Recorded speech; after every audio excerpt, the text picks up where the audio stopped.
Assam higher secondary education council তথা ASS final ইয়েৰৰ যিটো result হয়, ৰিজাল্টৰ আপডেটৰ ওপৰত এইটো ভিডিঅ' বনোৱা হৈছে। আৰু Assam higher secondary education council আৰু ইয়াতে আপোনালোকৰ two B announce in May 2024, অৰ্থাৎ আপোনালোকৰ মে মাহত আপোনালোকৰ হায়াৰ ছেকেণ্ডেৰী ৰিজাল্টটো দিব।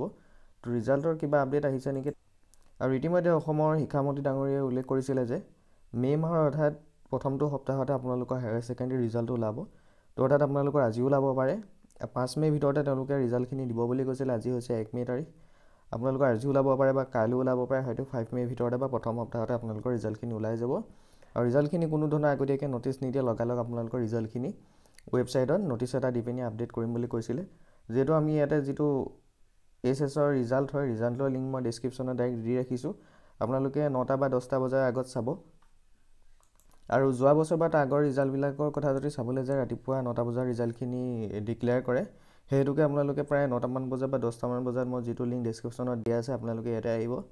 তাতে যদি কিবা ন'টিফিকেশ্যন আহে ৰিজাল্টৰ, তেতিয়াহ'লে ন'টিফিকেশ্যনখন আপোনালোকে পাব। লগতে ইয়াতে যিটো ছাৰ্ভাৰ 1টো দিয়া আছে, ছাৰ্ভাৰকেইটা আপোনালোকৰ এক্টিভ বুলি দেখা পাব। আৰু ইয়াতে যিখন ন'টিফিকেশ্যন আহে সেইখন ইয়াতে এক্টিভেট হ'ব বা উপলব্ধ হ'ব। সেইকাৰণে আপোনালোকে কি কৰিব, প্ৰায় 9টামান বজাৰ আগত বা তাৰপিছতো এই যিটো মই লিংক ডেছক্ৰিপশ্যন দি ৰাখিছোঁ তাতে আহিব। বাকী যিখিনি অফিচিয়েল ৱেবছাইট আছে ইয়াতে মেনশ্যন কৰা আছে, গোটেইখিনি ইয়াতে দি থৈছে। এই ৱেবছাইটখিনিতো আপোনালোকে ৰিজাল্টখিনি পাব। সেই গতিকে যিটো লিংক ডেছক্ৰিপশ্যনত দিয়া আছে, আপোনালোকে আহি চাব 9টা বজাৰ আগত বা পাছত।